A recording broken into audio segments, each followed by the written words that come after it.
लाओ पुत्र। शंख तो आपको नहीं मिलेगा मामा जी।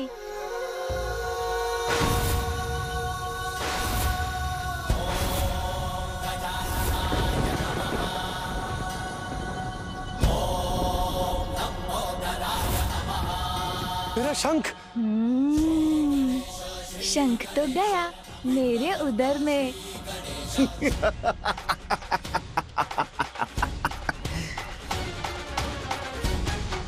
पुत्र, इतना विशाल शंख तुमने निगल लिया, अब मैं क्या करूंगी?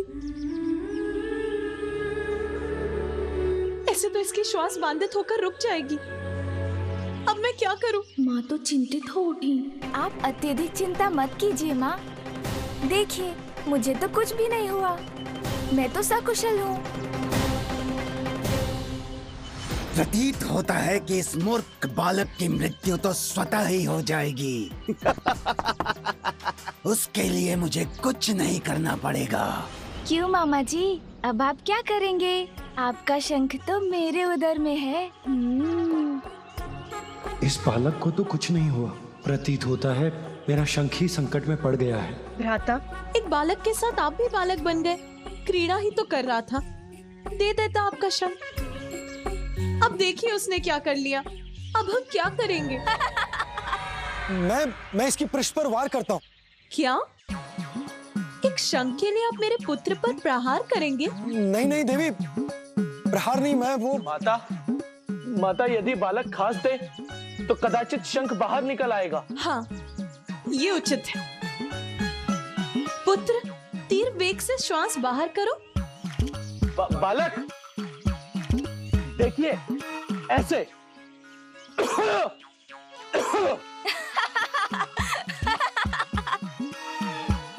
नंदी, इससे भी उत्तम उपाय है मेरे पास। यदि इस बालक को वमन करा दे तो शीघ्र अतिशीघ्र शंख बाहर आ जाएगा। वमन? पुत्र, वमन करने का प्रयास करो शीघ्र।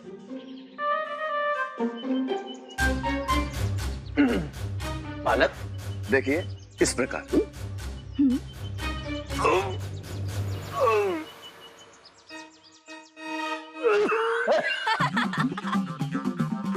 अले, ये तो तोलिए माते, बेली तो नहीं है।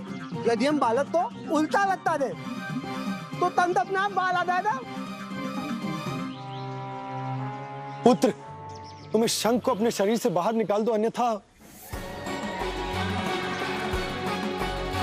मैं समझ गया मुझे क्या करना चाहिए। मामा जी अब क्या करने वाले हैं?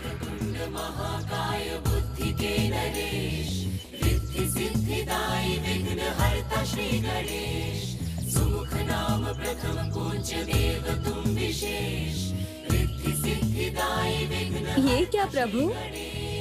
जग को जो पाले, जो सबको तारे, आज विवश पार्वती सुत से हारे।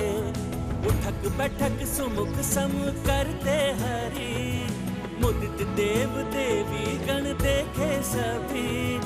के देख देख हंस पड़े विनायका, शंख उदर से जाके तब निकल सका।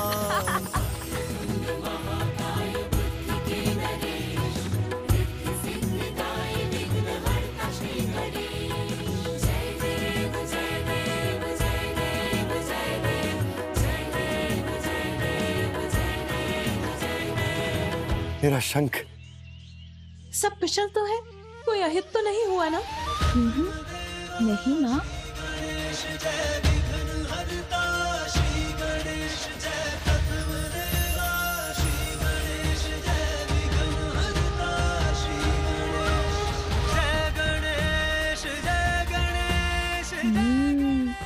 मामा जी ने शंख लेने की युक्ति लगा ही ली।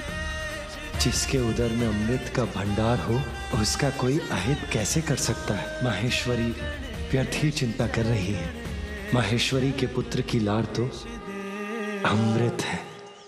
चलिए, आज इस क्रीड़ा के कारण हम सभी को श्री हरि के उदाहरण से एक बहुमूल्य सीख तो प्राप्त हो गई कि बालकों को कैसे बहलाया जाता है। बस अब तो प्रसन्न हो गए ना आप भ्राता? प्राप्त हो गया ना आपको आपका शंख? नंदी, शीघ्र जाकर मेरे पुत्र के लिए थोड़ा जल लेकर आओ। जी माता।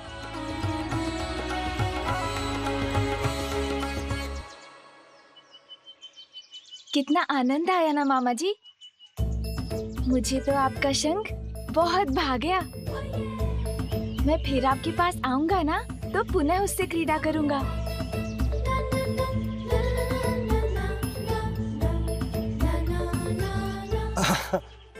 अवश्य पुत्र, क्यों नहीं? नहीं नहीं, कोई आवश्यकता नहीं है। मेरे पुत्र की नटखटता को बढ़ावा मत दीजिए। यदि पुनः उसने शंख को निगल लिया तो? किंतु इसमें मेरी क्या भूल है? चलो तुम अब, आज के लिए बहुत हुआ। अब तुम्हें निद्रा कर विश्राम करना है पुत्र। उचित है माँ।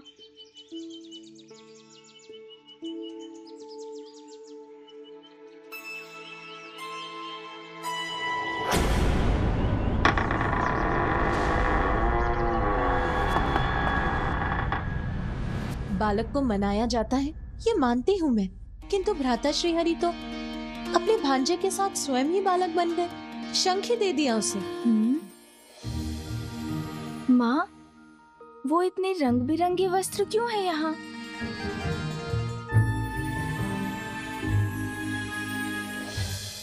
पुत्र, वो सभी वस्त्र तुम्हारे लिए तुम्हारी बुआ लेकर आई है। बुआ? हाँ पुत्र, देवी सरस्वती तुम्हारे पिता की बहन है, इसीलिए वो तुम्हारी बुआ हुई, और उनके स्वामी ब्रह्मदेव तुम्हारे फूफा जी।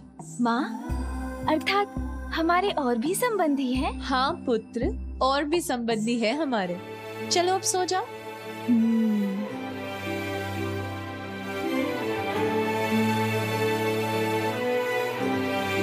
माँ। हाँ पुत्र। एक बात तो आपने बताई ही नहीं कि बुआ जी और फूफा जी का निवास कहाँ है? ब्रह्मलोक में पुत्र, और कहाँ। चलो अब सो जाओ।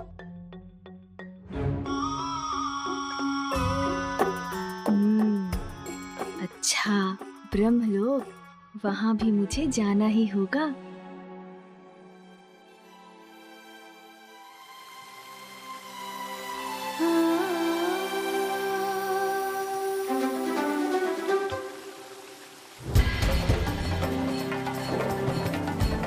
उत्सव की ध्वनि कहाँ से आ रही है?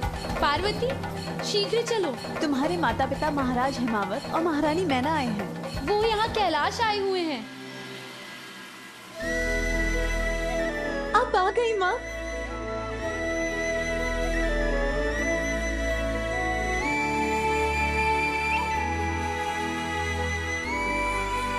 प्रणाम पिताश्री।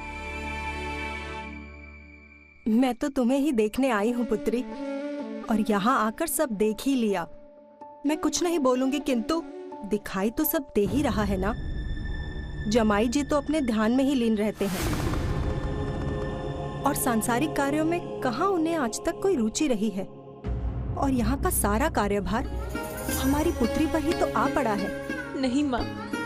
हाँ हाँ, समझ गई मैं कुछ नहीं बोलूंगी। नाती के जन्म की सर्वाधिक प्रसन्नता उसकी नानी को ही होती है, फिर मैं और प्रतीक्षा कैसे कर सकती थी। आइए माँ।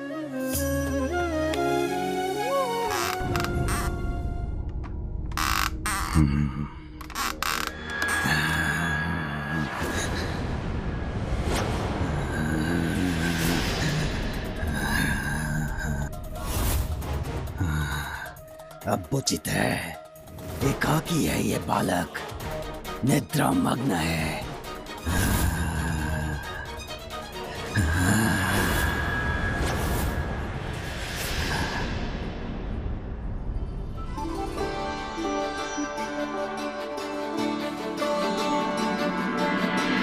मैं कुछ नहीं बोलूंगी, किंतु पुत्री मुझे ये तो बताओ कि मेरा नाती है कहाँ? उससे भेंट करने के लिए मैं अधीर हो रही हूँ।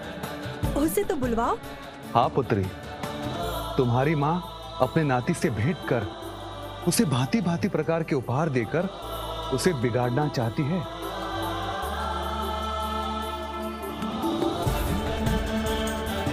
जया, विजया, मेरे पुत्र को शीघ्र यहाँ लेकर आओ।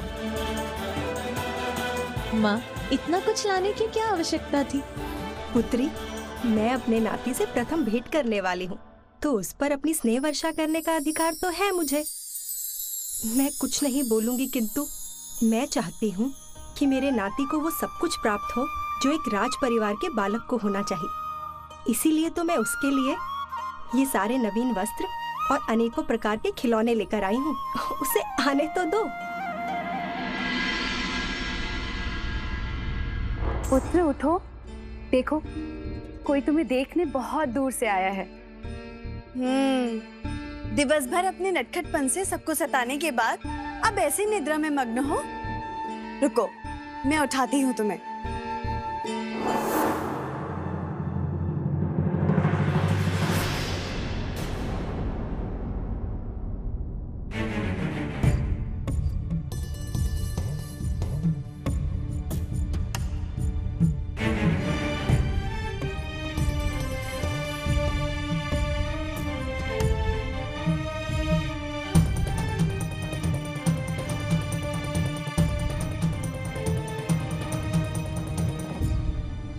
जया, विजया, मेरा पुत्र कहाँ है?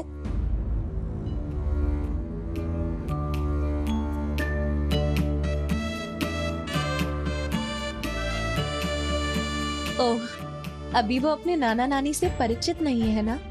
कदाचित इसीलिए उसे यहाँ आने में संकोच हो रहा है ना? इसीलिए नहीं आया ना तुम्हारे साथ? रुको, मैं ही अपने पुत्र को यहाँ लेकर आती हूँ।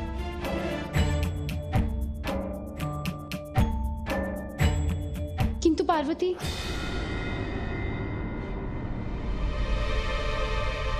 तुम्हारा पुत्र अपने कक्ष में नहीं है।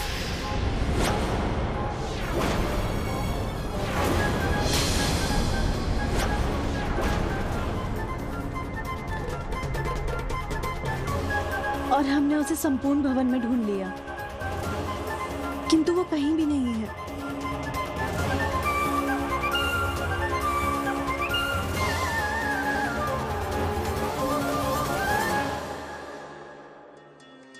किंतु ये कैसे संभव हो सकता है? वो अपने कक्ष में नहीं है और संपूर्ण भवन में भी नहीं है। इतना छोटा बालक कहाँ जा सकता है फिर?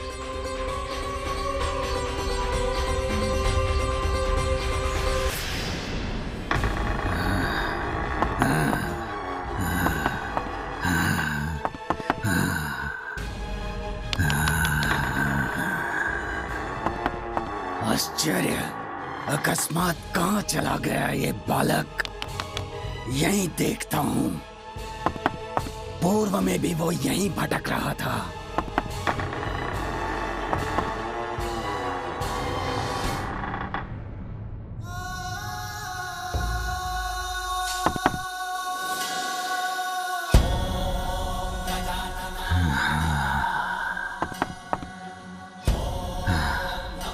मुझे तुम्हें बाहर लाने की आवश्यकता ही नहीं पड़ी बालक।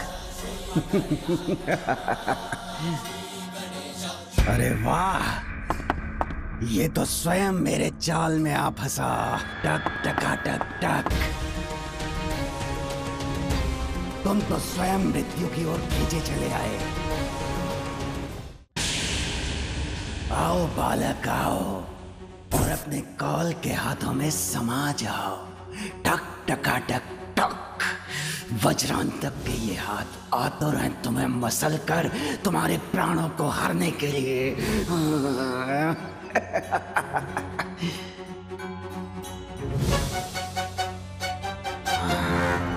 थोड़ा और निकट आओ। आ जाओ बालक।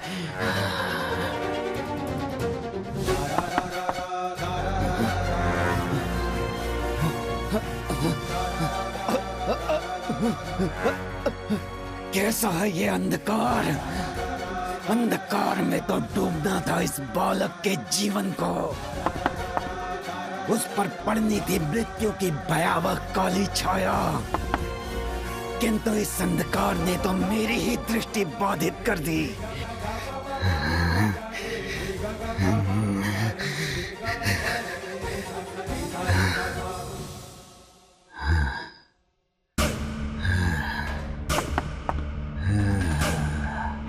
छट गया अंधकार, स्पष्ट हुई मेरी दृष्टि।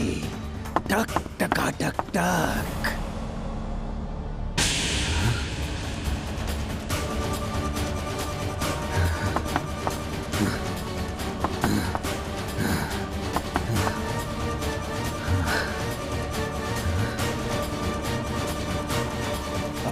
गया ये बालक? क्या वायु में विलीन हो गया या धरती निगल गई इसे? इतने कम समय में दूर नहीं जा सकता। टक टका टक टक, शुभता का कंटक। मैं हूं वज्रांतक।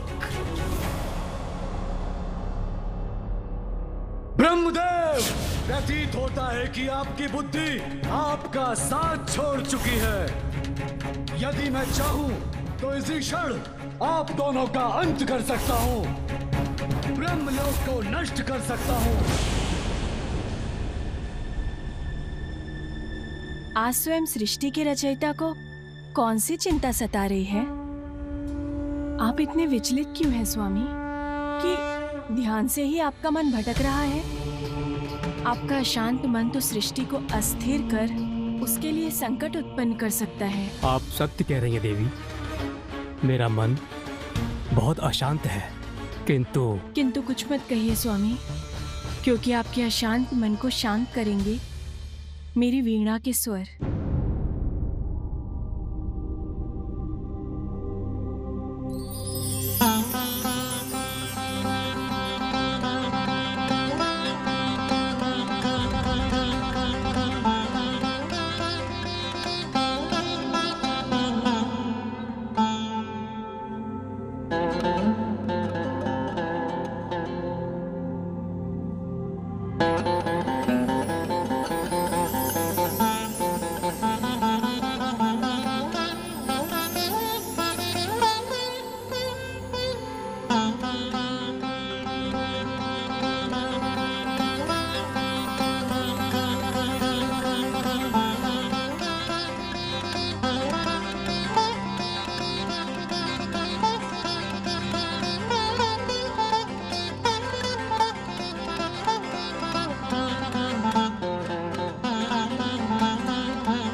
पुत्र तुम?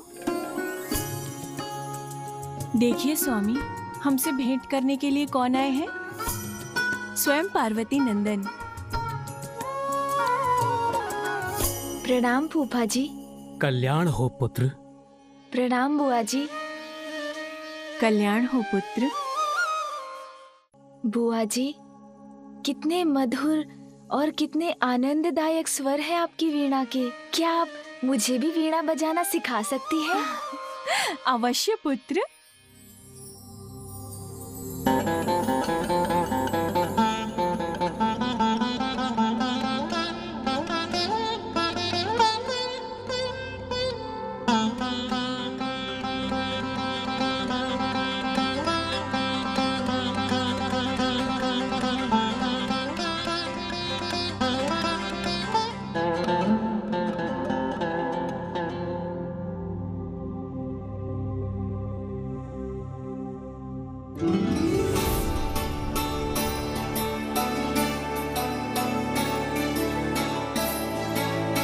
संकोच मत करो पुत्र, जैसा उचित लगता है वैसा स्वर छेड़ो। तुम शीघ्र सीख जाओगे और मुझे पूर्ण विश्वास है कि तुम मुझसे भी उत्तम संगीत की रचना करोगे।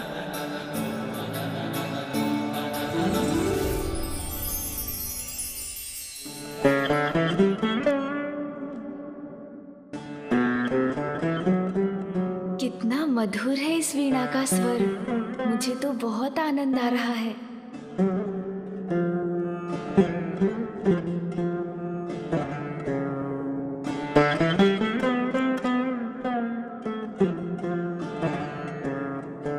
सुंदर, अति सुंदर पुत्र। तुम्हें तो संगीत का वरदान प्राप्त है। बुआ जी, वरदान का तो मुझे ज्ञात नहीं, किंतु मुझे आनंद बहुत आ रहा है। मैं आपकी वीणा के तारों पर और सुर छेड़ सकता हूँ क्या? अवश्य। इतना सुंदर संगीत उत्पन्न कर रहे हो तुम, अभी रुक क्यों गए?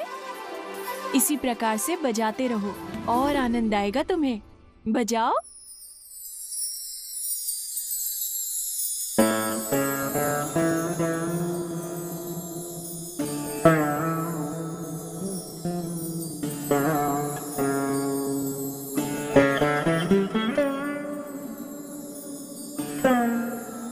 अमृतमयी कर्णप्रिय मधुर है इसका संगीत।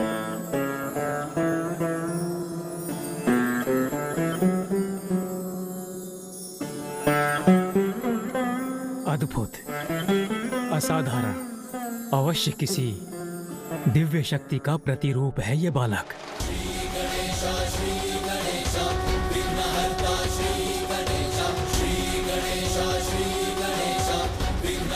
अब वो बालक किसी प्रकार मेरे हाथों से बच नहीं पाएगा।